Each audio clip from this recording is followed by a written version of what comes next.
తన Vyjayanthi movies banner లోగోలో కృష్ణుడి రూపంలో ఉన్న సీనియర్ ఎన్టీఆర్ ఫోటో ఎందుకు పెట్టారో వెల్లడించారు దిగ్గజ నిర్మాత అశ్విని దత్. తమ బ్యానర్ పేరు వెనుక స్టోరీని కూడా ఆలీతో సరదాగా షోలో గతంలో పంచుకున్నారు. తనకు దైవం లాంటి సీనియర్ ఎన్టీఆర్ తో చిత్రం చేసేందుకు ఆయన చుట్టూ 3 వారాలు తిరిగారట. అశ్విని దత్ ఏం చెప్పారో చూసేయండి.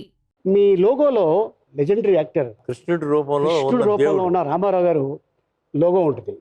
అది మీకు సెంటిమెంటా, లేకపోతే ఆయన అంటే గౌరవం, ఆయన అంటే ప్రేమ, లేకపోతే ఆయన్నే మీరు దైవంగా భావిస్తారా? నేను ఎప్పటికీ ఆయన దైవంగానే భావిస్తాను. ఓకే. ఆ దైవంతో సినిమా తీయాలనే పరిశ్రమలో అడుగుపెట్టాను. ఓకే. ఆయన్ని వెళ్ళి కాల్ షీట్లు అడగాను. అంతకుముందు సావరిన్ సినీ ఎంటర్ప్రైజ్ ఏదో బ్యానర్ ఉండేది.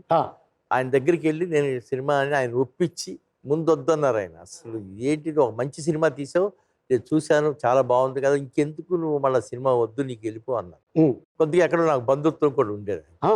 దాంతో నేను వెళ్ళనండి, నేను మీతో సినిమా తీయడానికి వచ్చాను, తీసే ముందు ఆ సినిమాల ద్వారా వద్దామని వచ్చాను సార్ అని గట్టిగా 2-3 వారాలు కంటిన్యూస్గా వదిలిపెట్టకుండా తిరిగితే ఒప్పుకున్నాను. కాల్ షీట్లు రాసేటప్పుడు బాపయ్య గారు నేను వెళితే, ఏంటి మన బ్యానర్ పేరేంటి, డేట్లు రాయాలి కదా, ఇక్కడ పెట్టలేదండి, మీరే పెడితే బాగుంటుందని.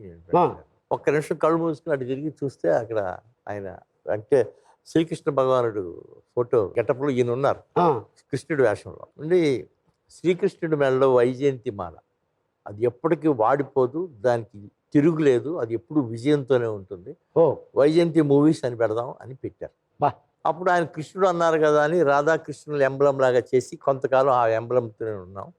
ఆయన ఏనాడైతే పరిశ్రమ నుంచి వెళ్తున్నాను రాజకీయాల్లోకి అన్నారు 82, అప్పుడు ఆయన్నే రియల్ శ్రీకృష్ణుడిగా అక్కడ ఎంబలంలో మార్చి అది పెట్టుకోవడం జరిగింది.